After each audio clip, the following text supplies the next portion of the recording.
Out of all the sports teams that exist, certain countries have a big one or two, but we're proud to say our podcast is about the biggest team in the entire world.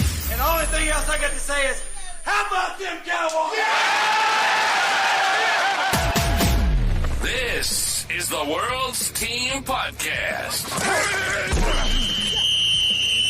All about the world's team, the Dallas Cowboys, baby.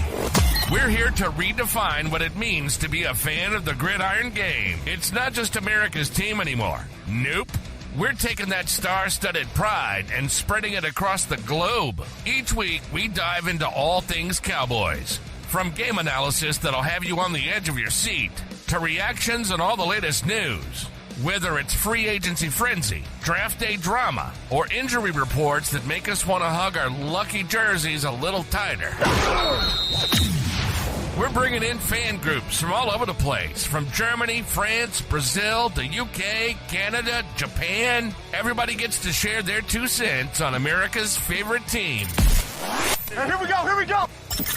America's team, Mexico's team, world's team, my Dallas Cowboys. And now your hosts, Paul Stewart and Mike Poland.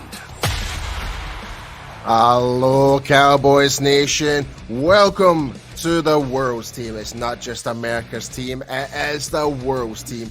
Today is the 20th of September 2024, and we are here for the pregame show for against those Dirty Birds, the Baltimore Ravens. And as always, I am your host, Paul Stewart, and I am joined as always, and I'm so glad he's back tonight. And I've missed him so much. It's my brother from another mother. You can find him on bloggingtheboys.com. It is Mr. Mike Poland. How are we doing, brother? Yeah. Yes, we're back. Obviously we're back. I'm going to talk about last week's game, and then we're here then to try and perk everybody up and create the big heel ready for this weekend's game. So it's very interesting. But how are you doing, bro? I've hardly spoken to you these last 2 weeks. It's been crazy. Yeah, it's been a little bit crazy for me, as for yourself, obviously. But yes, it's been crazy. I've kind of went through a bit of a during my day job situation, but not to go into detail and not get into any trouble or anything like that, But it's been a bit wild, and obviously some things that need to change and stuff like that. And yeah, so I'm in the process of doing that. But I am just glad to be back talking some Cowboys football, whether it's good or bad. So but we're here to talk about the Cowboys versus Ravens game. But first, we need to talk about the skeleton in the closet that was against the New Orleans Saints. Oof. I don't know about you, Mike, but I was at the NFL Scotland event with the Stramash podcast. Yeah. It was a fantastic event. Big kudos to Cameron and all the team for running such a great event. All the fans from all across Scotland coming across to play some golf and just like ask questions about the games and about the season, about their teams and stuff like that. But I had to endure absolute embarrassment at the Top Golf event.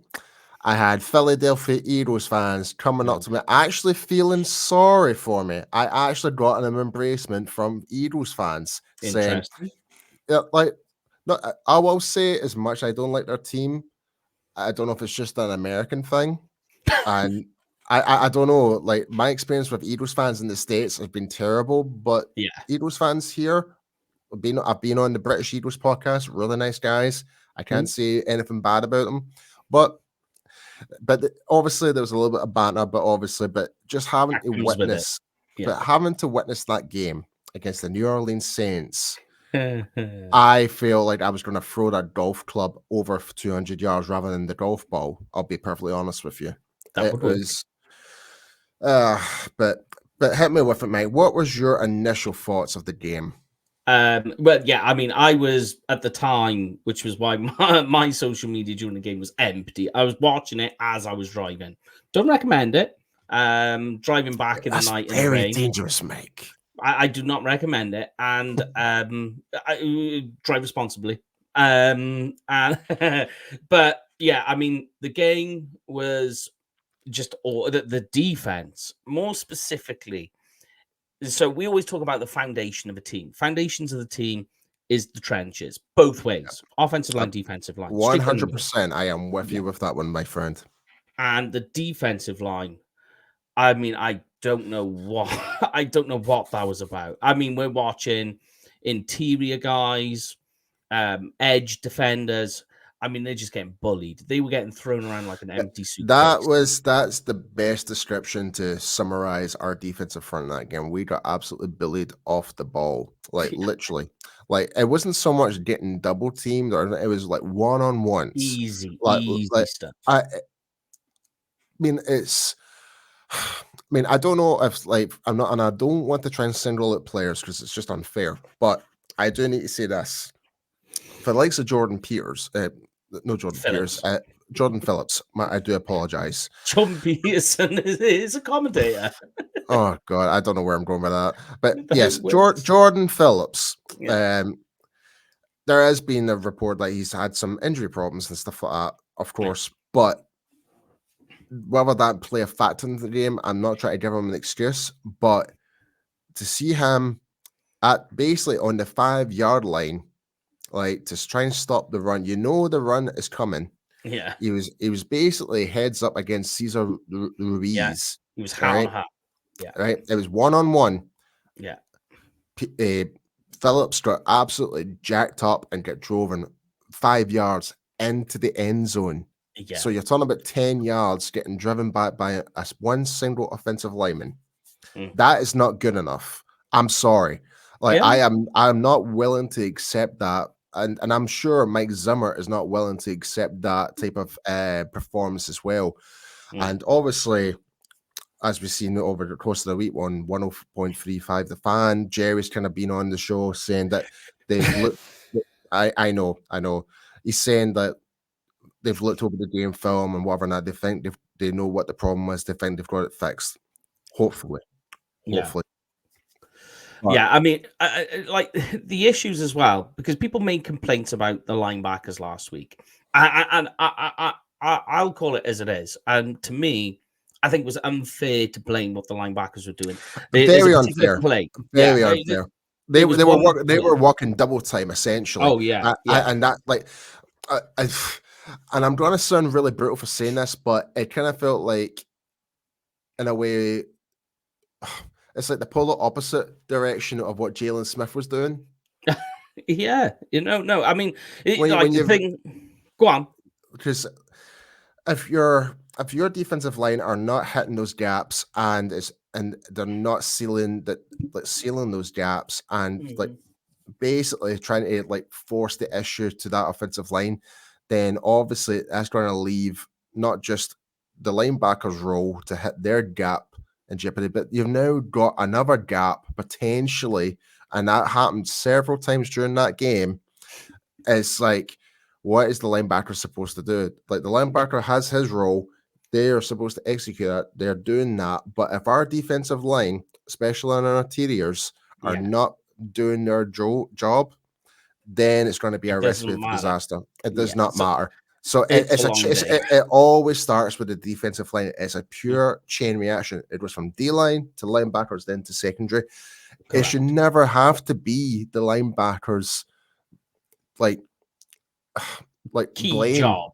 Yeah. Well, not key job, but it's not the first. Like if you blame the linebackers, then it should be like based on coverage or missing a tackle or missing a tackle. Missing the tackles is a big one. Yes, but to like assume that the linebacker knows where the running back is going to go based on like the mishap of what the defensive line were doing. No, I can't accept that. Definitely. So and our good friend J Tuck of CFO Sports really did a great segment on that, outlining video and doing some commentary on specific plays that was the problem. and that Yeah. was the interior D line. Yeah, Even yeah. though we brought in these bodies in, like Phillips, we've got Mazzy Smith, etc., and obviously we Even got Osa Osa. had a bad day last week. Yeah, he did. I was just about to mention Osa there. Yeah. So, and yeah, we're if that's the way things are going to go, and I do have a lot of faith in Mike Zimmer. I really do.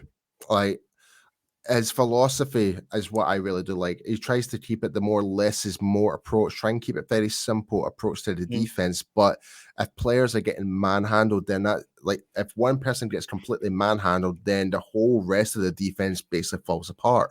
Yeah. We can't have that.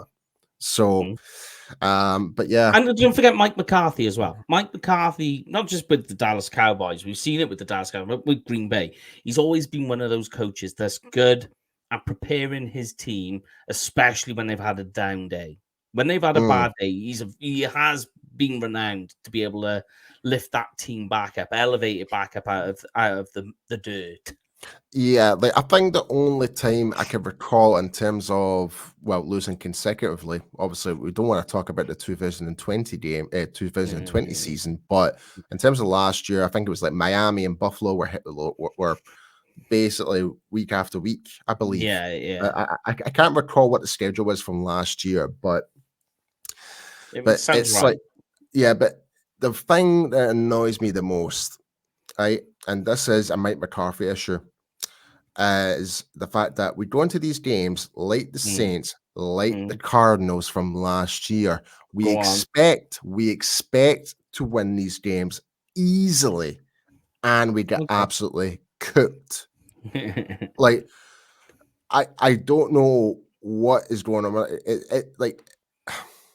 It should be simple. It should be simple science, you know. No, I agree. And here's the funny bit is that, yeah, you are right. That is correct. And I've said this before myself, that it seems to be like, say, this weekend now, the Cowboys are playing at home and they're the underdog. And for some reason, it's like a psychological motivator for them that their backs are up against the wall and they're trying to punch their way out of the corner.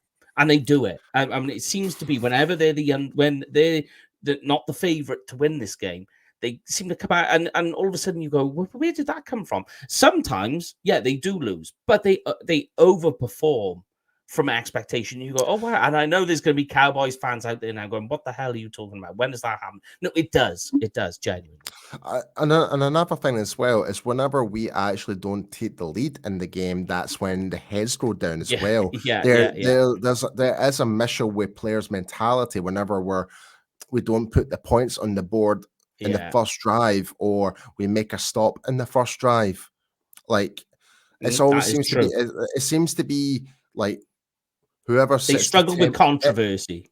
Well, I wouldn't say controversy. I think the struggle is, and this is just my opinion, and listen, and for all our listeners and viewers, and just before I do mention my point, I just want to mention a big thank you to everyone that has subscribed so far. We are currently at 493 YouTube subscribers and 461 Spotify subscribers, and that's only been what. This is now our sixth. Well, it's been 15, and we're now on our 16th episode. So from me and Mike, we just want to say thank you very much, and we hope we can hope you guys can continue to tune in and listen to two complete, absolute dafties from the other side of the world talking about the Dallas Cowboys. So once again, thank you. But going back to my point, I think with it seems to be, if you do, it's all about starting. It's all about the tempo at the very start of the whistle. Like, to me, like, if you don't get it right at the very first drive, whether you're on defense or offense, then the heads go down. That's my issue. It's like, true. How to get out of that situation? You just need to stop dwelling on that last play or whatever it was, like that last mistake. You need to think about, how am I going to fix that and move on to the next one. Like, that's always been like the next. It's like next play. Think about the next play. That's what coaches would actually tell you to do. Like, I was given that that experience myself.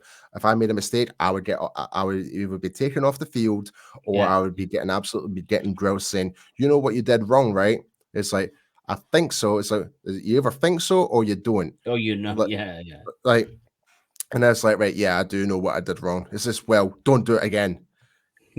Now go back out there, essentially. And prove it. Yeah, and prove to me why you're a starter for the team I used to play for, you know. So, but yeah, the more we dwell on this, the more it's going to be more of a post game show, to be honest.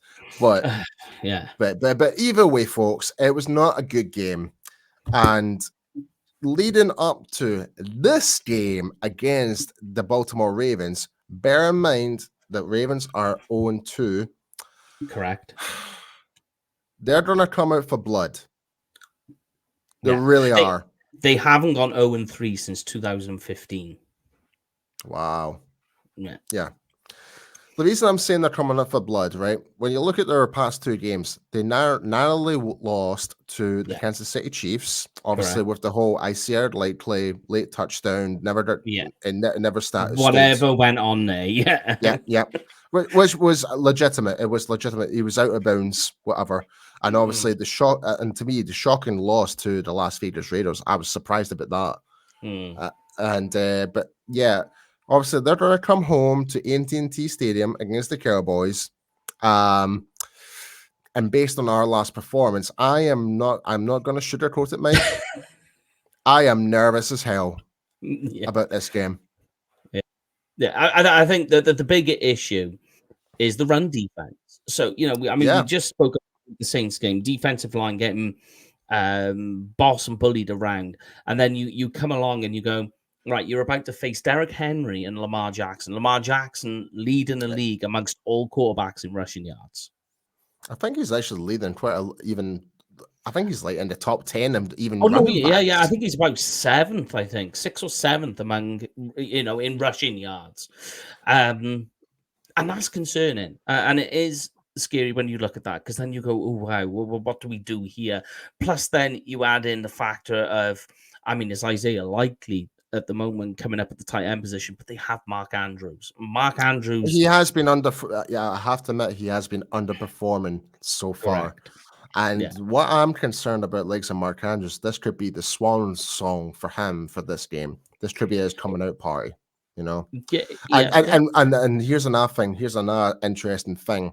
You ever notice when players are on a down patch, and then when they come to play the Dallas Cowboys, they have a hell of a game. They always do. I can't recall how many times over the past 10 years at least of players that oh, he's having a terrible season. Oh, he's done. Then when they play against us, they actually absolutely ball out. What gives? I have no idea. It's the Cowboys Super Bowl, isn't it? It's just how these teams. It's literally how teams are looking at it nowadays. That you play the Cowboys, they almost view it as a playoff game, which is wild because it's all to do with numbers. I think the best way to describe it is like every MMA fighter's dream right now is to actually fight Conor McGregor right now, because they know they're going to make a lot of money, start giving the fame, and there's the potential they can actually knock them the hell out. So, and that's basically that's what the Cowboys are right now. We're basically like Conor McGregor right now. Like, we used to be good. He used to be very good. Where now that situation is is he still that good? Is it like it's probably the best comparison I can think of in terms of non-football related is that minus the. He kicked ass in Roadhouse. Oh no, Mike, no. Wait. I'm going to stop you right there, Mike. Mike, I'm stop. Don't you dare, ladies and gentlemen, boys and girls. I do want to apologize for Mike's statement that Roadhouse with Conor McGregor and Jake Gyllenhaal. I'm sorry. It's trashy. It is fun to watch, but no. It's still got absolutely hee-haw on Patrick Swayze. Nothing. Definitely. Yeah. Cannot beat the original. I'm sorry. But anyway, moving on in that regard. Swifting that out the way. I'm cutting you out, Mike. No, but going back to the Back to Baltimore the game. Ravens. Yeah. Going back to the Baltimore Ravens, like some Mark Andrews, I find this could be a game for him where he could actually come out and just come out of nowhere, you know. Okay. But for the I likes of can enlighten you on this though, okay, because I've hit me gone and with it. checked that for all the awards the Cowboys defense has had this season, they're actually really good at defending the tight end. And last season, they actually ranked second best in fewest yards allowed to the tight end position, and that trend is continuing this year. Interesting. Okay, so Yeah. that's a good positive note to take. I'll give you that. I'll give you that. Speaking about statistics, let me just run down the stats that we have provided by our good friends at bloggingtheboys.com. There we go. So for the 2024 regular season offensive stats, as it stands right now after week 2, the Dallas Cowboys are averaging 26 points per game, where the Ravens are averaging 21.5 points per game. All right. In terms of the Cowboys' rushing yards, this is where it gets really This is where it's embarrassing. wishy-washy. Yeah. The Cowboys' total offense, not total. Let me restart. Rushing offense. Rushing yards per game average, 85 yards. All right. Correct. Yeah. The Baltimore Ravens, wait for it, 168. Passing yards, 224 per game for the Cowboys. For the Ravens, 249.5. And for the turnover rate, we have a turnover difference of +1, where the Ravens are 0. So that's the offenses for the Cowboys and Ravens. Now to the defense. This is where it gets concerning. Points per game. Cowboys, 30.5 points. Ravens, 26.5 points per game. Rushing yards. This is what scares me, Mike. There's context to add to this, mine, but go on. Yes. Average rushing yards per game, 141.5 yards per game. The Ravens, 49.5. Okay. That's going to be the story, I think. But go to the passing, and it will balance. I know, but let me. I'll finish it, right? Yeah. Passing yards, 189.5 yards per game. The Ravens, however, 257 yards per game.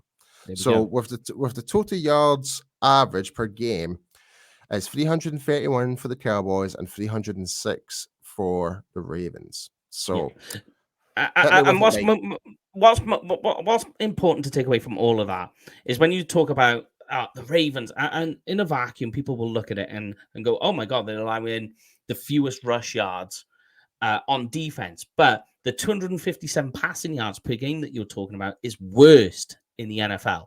They are 15 for 15 when it comes to number of targets to receptions allowed on play action pass. They really struggle with play action. And this defense, you say, okay, they got Kyle Hamilton. I mean, let's see what goes on there when it comes to game day. As far as they're concerned, he's ready to go, but he's had a back problem. But we'll get to the injuries. Go on. Yeah, glad that you mentioned. I was going to just briefly mention the injuries as of right now, but I was just going to say, finish your point first, then we'll get onto the injuries. That this defense is allowing a lot of passes. They allow a lot of yards and a lot of yak. So then, obviously, because of that, teams are just going, well, let's play a lopsided game. Like, we'll just go to the run later on in the game just to wind down the clock. So what that does, when you look at the optics of it, you go, the rush yards are down. Oh my God, the Cowboys aren't a very big rush team. Like, they're allowing 59 rush yards per game. Zeke has a grand total this year of 56 rush yards. That's the same for Rico Dowdle. And you go, oh my God. But it's because teams, both the Raiders and Kansas did it. They just threw on them. and they were just happy to. They just went, okay, until you figure us out, we're just going to keep passing. The good news is the Cowboys, I think they ranked 5th or 6th in total passing yards, and that's insane to say. All things considered, we've only scored two actual touchdowns. Yeah, correct. Yeah, and that's the same for the Ravens. The Ravens have only scored 2 passing touchdowns. The rest is all being done on the ground. So they are a one-dimensional team, but almost the reverse of how the Cowboys are at the moment. But yeah, that's how I take away from the stats. But I don't know if you want to go on to the injury or talk. No, I do have a question, but before we do the injury report, we will give a shout out to our sponsor. But the question I do have for you, Mike, is with this whole play action, this is something that we do kind of do well with our running backs in a way where screen passes recently. So for the likes of, like, when you're getting all that pressure from the front 7 coming down like the thunder to try and get to that press slot, just throw the screen pass to whoever, whoever it's Dusvan or Dowdo or Zeke. Like you're going to get a good chunk of yards with no pressure, like as you get up to that second level till the safeties in the corner start closing in on you. So that's where I kind of think that might actually be a good benefit for the likes of that. That could be one of the game plans going into this game is look at the screen passes if that's how we're going to utilize the running backs as an extra receiver in this game. That's what I think might happen. It works. Yeah. I mean, like, you talk about play action, and you want to go down to don't forget the jet sweeps. Don't forget the jet sweeps. Don't forget that. Similar actions, when you think about it, like play action, screen passes, like you say, jet sweeps. It's all the similar thing of trying to spread that defense out and create the gaps. You're trying to force them outward. So it's all the same thing. Yeah. Well, before we do move on to our injury report, we need to give a big shout out to our sponsor. So while we play the commercial, we'll be back with you momentarily in the next 30 seconds or so. The World's Team Podcast is brought to you by Cowboys Experience. The ultimate Cowboys experience with stadium tours, meet and greets, tailgating, game tickets, and much more. For more information, please go to www.cowboysexperience.com. Yes, be sure to go to cowboysexperience.com and use the discount code WorldsTeam2024. As you can see, the sponsors on the bottom of our screen. Be sure to go and check them out. They will look after you, and you'll have a fantastic time. Get to see the Cowboys play in action, get to meet some players as well. But yes, Mike, the injury report. So I have the injury report, excuse me, provided by ESPN. So correct me if I've missed anyone out. So we've got offensive tackle, and this is going to be an absolute tongue twister of a name to pronounce. Malisilaya Amumuvi Laiu. I think that's how you pronounce it. Yeah. Like almost sounded like Arnold Schwarzenegger, So he's out for the game. Cornerback Nate Wiggins is questionable. David Ojabo. He was in a car crash, and so Nate Wiggins was in a car crash last week. He didn't play in last week's game, so I'd say he's not going to play. Why risk? He's your first round pick. Why rush? He was in a car crash. Jeez, that's just crazy. Then you've got my fellow countryman, David Ojabo, who I always will be rooting for him. Just unfortunately is playing for the Ravens, but he is questionable for this game. Deontay Harty, wide receiver, is also questionable. And other than that, I have a lot of injury reserves from Rasheen Ali, Deion Jennings, Christian Matthew, Tavon Mullen, Owen Wright, Arthur Millett, Keaton Mitchell, and Malik Ham are basically all in injury reserve. And for the Dallas Cowboys, if I can get it up. So we've got Jalen Brooks. He is questionable. Trayvon Diggs is questionable. Malik Hooker is questionable. John Stevens Jr. is questionable. And Mazzy Smith is questionable, then obviously the news, from the 18th of September that Jordan Phillips has been placed on the IR. Then you've also got the rest of the names that we already know, like from Darrell Johnson, Odoga, even Thomas Thornbrand, Earl Bostic Jr., and Sam Williams, all in injury reserves. So, but mate, have I missed anyone out by any chance? No, I mean the interesting one here is Jake Ferguson. Thanks to Nosy Patrick, is showing that he was fully practicing. Yeah, that's remarkable. So that's quite interesting to see. Whether they rush him in, we don't know. I think maybe perhaps they'll have him on the active roster. They'll start with Scooney and bring him in because at the end of the day, it's a knee injury. You're playing tight end. You do not want to rush these things in. It's going to be heavy duty on the knees, especially if you're going to be running your routes and stuff like that. It's just going to be heavy on your knee, especially if you've got a lingering injury of a sprain to your knee. Yeah, so, and you just take a good knock from somebody. Yeah, I mean, you're in trouble. The other news that I was reading, that although Diggs and Hooker was sort of sprinkled in as having issues, they are going to play. So don't worry about it. They are playing. Fantastic.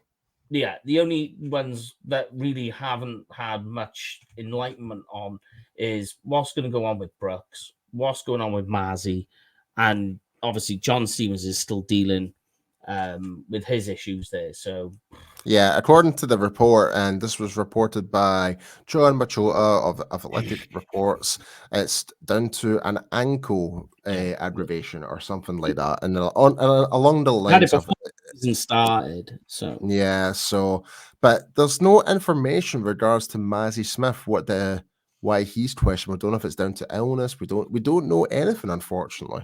Hold on, I can tell you now. I did have that one. Mazzy he was having back spasms. Back spasms, right? Okay, right. So come on, ESPN, do better. That's what I'm going to say. But go on. Sorry, continue. Yeah, so just try to see what else do we have here. So obviously, now we mentioned the injury report. Here's the question, Mike. What are the keys to victory to beat the Baltimore Ravens? Yeah, I mean, like for me, we had this question on the mailbag at Blogging the Boys, and I put very simply, it's containing Lamar Jackson. So that comes in three forms. That's your two defensive ends, which are setting the edge and controlling and not letting him leak. The third is your spy linebacker. You're going to have to play one. The good news is we've got two boys on this team that I think fit the mold perfectly. That's DeMarvion Overshown. Yes. Because that dude will do it. And the other is Maurice Leafood. I think he would be a good, because he can play lateral quickly. I'm so glad that you mentioned Leafood there. I think, and this is what I'm thinking, is obviously you've got likes of Kendricks and you've got Leafood. Those guys are the study of the game. They're looking for the reads. So they'll be able to do the better communication side. So when likes of Leafood and likes of Kendricks are maybe on board side by side, I think it's going to be a good indicator to see like how to dictate how this Baltimore offense is going to go forward, essentially. So, but for likes of Overshown, I completely agree. You need that spy 100%, and with that, with him being Overshown that he's got the speed for it as well to close down likes of Lamar Jackson. Like you saw what he did to Deshaun Watson in week 1. Oh my goodness! And that's a nice warm up for this, you know. Yeah, but go on, carry on. Yeah, but so for likes of Overshown, that's something he just needs to be very aware of. It's like if he sees Lamar Jackson about to take launch off out of the pocket, he needs to be quick and reactive to actually close him down. He needs to be. We need him to be that guy. And the good news is that this Baltimore Ravens offensive line, it has parts. Ronnie Stanley, fantastic offensive tackle. Left tackle. 100%. Yeah. Yeah. I mean, he's been injured this week, so that's interesting. But the rest of the offensive line is inconsistent. It's not that it's bad. There's not bad parts to it. it's inconsistent in parts, and that's when it has problems. So for a guy like DeMarvion Overshown, when Lamar gets running, you think he'd be able to get skinny, get through the gaps, or be able to go onto the outside and track him down. That's the big one. The other big factor for me as well is Kalen Carson on the outside. He's going to be covering either Zay Flowers, who will drift between the slot and out wide. But the big one for him is Rashad Bateman, only because Bateman is really, really quick off the mark. His release and getting into his route stems is really quick. That's like his speciality. He's really good at it. And Carson being a rookie, if he can't dictate the defense on his side with Bateman, could be a long day over there. And now you're ending up having to use a safety to pull, which is going to open up the likes of Mark Andrews if you have to do that, or Isaiah Likely. So that's the big key. I think on offense, it's, I mean, we're going to sound like a broken record this week. Everything funnels through CeeDee Lamb. So you just need CeeDee Lamb to be the dude. Yeah, and we need like some Cooks and stuff like that to actually kind of like create that separation, really break up the rest of that defensive backs to really like give Dak every opportunity to get the ball out there. So, no, I totally agree with you. I genuinely believe like as much as how much we feel about our running back core, I don't think we are going to rush the ball that much. No. I think we'll probably utilize our running backs at more of the screen for that variety, like make them more an extra receiver, give it like that quick snap, get the ball out immediately, give it to the running back and get those yards that way. But if you're a fantasy football fan, that's a good thing. At least you did your PPR. There you go. But we literally, what I want to see is the Cowboys score in red zone. We cannot continue to play the Aubrey Coast offense. We can't keep going on. Say that again, mate. What? So it's not the West Coast offense. What was it? It's the Aubrey Coast offense, which just, I mean, he's leading the league in field goals, and you're just like, come on, let's score points with on offense rather than, I mean, you think. How thankful must Mike McCarthy be that he's got the Aubrey Coast offense? Because this would look a lot worse if he wasn't in there. Do you know what I mean? I honestly, I think we're blessed to have like Brandon Aubrey. Like I've mentioned before, I'm a massive Brandon Aubrey fan. I think he will break the NFL record at some point this season, like for the longest field goal. I have no doubt of that in my mind. But yeah, the thing is, we can't just rely on Brandon Aubrey just to put points on the board. We need our offense to actually get it over the finish line. Like, I mean, even look at that touchdown against the Saints. That was like the Minnesota Miracle all over again. Yeah, it was, Like, that was lucky. Like, we were lucky to get that touchdown because the Saints defensive backs completely screwed up, essentially. Yeah. So it could have been a hell of a lot worse. And you know what the funny part is? I predicted the Cowboys to win 45-17. It was the other way about. Yeah. Yay. But anyway, on that light, so I totally agree with you. The keys to victory. I totally agree. But now, Mike, it's time for your little segment for this week's episode of the World's Team.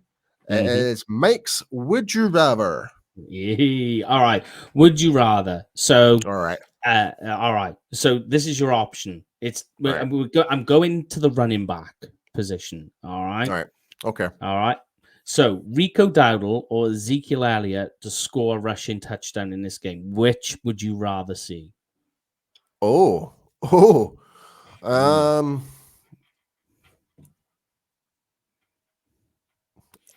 know there's going to be some people out there that'll be like, why not both? Or why not neither? And we score, CeeDee Lamb scores touchdown. No, maybe reframe the question first. Maybe like who do you want to score the first touchdown? Yeah. All right. Yeah, go on then. First rushing touchdown. For Zeke me, or Rico? I'm gonna have to go with Rico Dowdle if I'm being perfectly honest with you. Why not? Because the reason why I want Rico Dowdle is because I want to get his confidence getting more built up. Yeah. Because he's still got a lot of tread in the tires. Like, even though he does have the injury history, yes, we know that, but in comparison to Zeke is basically going to be your battering ram, essentially. Like, if we can get like Rico Dowdle to get a good like 20 to 25 yard rush into the end zone, lovely jubbly. You know what I mean? But yeah, so yeah, I would go with Rico Dowdle, my friend. What about you? Yeah. I do the same. Yeah, if we say I know Zika has scored the first rushing touchdown, but we're on about for this game. So that we'll say there's a rushing touchdown. Who would you rather it be the first one? I would say Rico, like you say. I want to get like Zeke is a different and we might see Dalvin Cook in this game as well. Who knows? But it would be nice to see Rico because we've built him up and we've wanted him to be the primary running back. So let's get that idea, that game plan moving. Let's get that flowing into it. And let's start with our touchdown and then everything else will fall into place. There you have it, folks. That is this week's Would You Rather. Now for this week's bold prediction, our cheeky prediction. So it could be anything. It could be how many touchdowns. It could be how many sacks. It could be whatever. I'm going to go first, Mike, because mine's is going to be an absolute belter. Okay, go on then. My bold prediction is the Dallas Cowboys offense is going to score over 120 rushing yards. That's a bold prediction. That would be very interesting to see. I mean, like, you've got to make these as crazy. When you think about it, it's like, because obviously, based on what we've had right now, we're going up against the number one Russian defense. If we were to come out of nowhere and put over 120 on them and maybe get a couple of touchdowns out of it, that's a great day in the office. That's a great bold prediction. Yeah. I mean, you run the ball, you dominate the game. I mean, like, why not? That would be like zigging on offense when everybody else was zagging. So I like that. Okay. So this is going to be a nod as well to my score prediction. So I'll do 2 in 1. Okay. My bold prediction is the Cowboys win 23-21, but it's Brandon Aubrey that gets the final field goal. He scores the winner. If I could play that song by Creed. Yeah. Look. Or no. Am I thinking about Nickelback Hero? Aye. I'm thinking Hero. Yeah. I'm no, Foo Fighters. No. I actually kind of like the Nickelback one. I know that's controversial enough, but it's the song from Spider-Man. That's the one I like. Just say a hero could save us. I'm not going to sing the rest because I cannot sing. Anyway. I thought you were going to go into a full. Hell no. Maybe one day. Well, maybe one day I'll get you to do your Australian accent on this show as well. That's not going to happen. And guys, I apologize. Just so you're listening, it is amazing. It is awesome. No, it's not. And I would apologize to basically all the Cowboys fans in Australia. You don't want to hear me do an Aussie accent. You'll probably call me the C word and all sorts. Like you'll be like, nah, it's just not happening, mate. So it'll blow your mind. It'll blow your mind, honestly. Oh, it's not happening, mate. It's not happening. Anyway, stop diverting you. I'm sorry. So my score prediction, sadly, I have the Cowboys losing. Yeah. I have the Baltimore Ravens winning 27-17. And difference is very different. It pains me to say that. And you know me, Mike, I try to be as positive as much as I can, but optimistic, positive. I try and be that, but I just think with the situation of where the Baltimore Ravens are at this moment, being 0-2, losing 2 close games, their actual offense are very deadly. They've got like Zay Flowers, Derrick Henry, Lamar Jackson, Isaiah Likely, etc. Yeah. I just think it's going to be it'll be a bit of a shootout, but I think by the end of the game, the Ravens are going to win by 10. Yeah, they'll essentially. smell blood in the water and just go. Yeah, like they're gonna come out for blood. So that's where I'm at with that, unfortunately. It is looking likely. Like you know, the way that the Cowboys defense are still licking their wounds after whatever that is. They're struggling against the run. This is a team that's good at running the ball, and they've got a stopping the mobile run. quarterback And stopping the run. And you know, mobile quarterbacks, Cowboys defense in recent past struggle with rushing quarterbacks. Well, put it this way: if we can't even stop Daniel Jones from running out the pocket. That just says it all.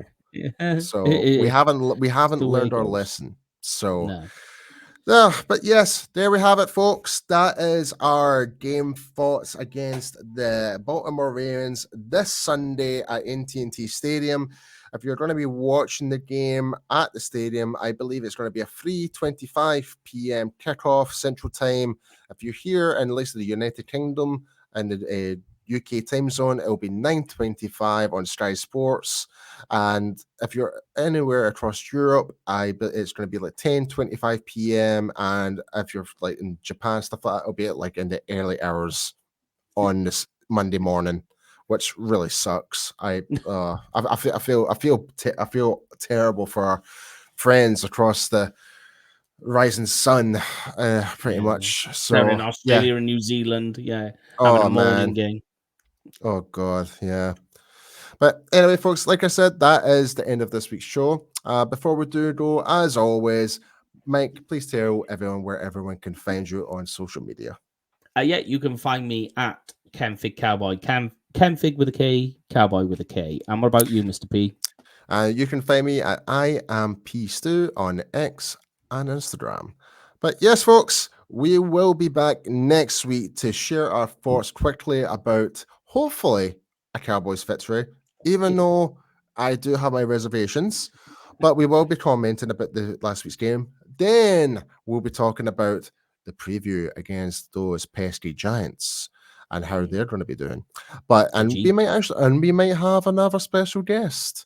But I would like to say thank you to our good friend from Cowboys Nation in Italy, Alessandro of True Blue Cowboys Italia, for coming on last week and giving his insight. So we will be looking to have some other international fans from all across the globe coming on to the World's team to share their 2 cents about how they're thinking the season's going. So we'll be definitely be looking to do that in the coming weeks. So be sure to tune in for that. But as always, here at the World's team, it's not just America's team, it is the World's team. We'll see you guys next week. And as always, go Cowboys.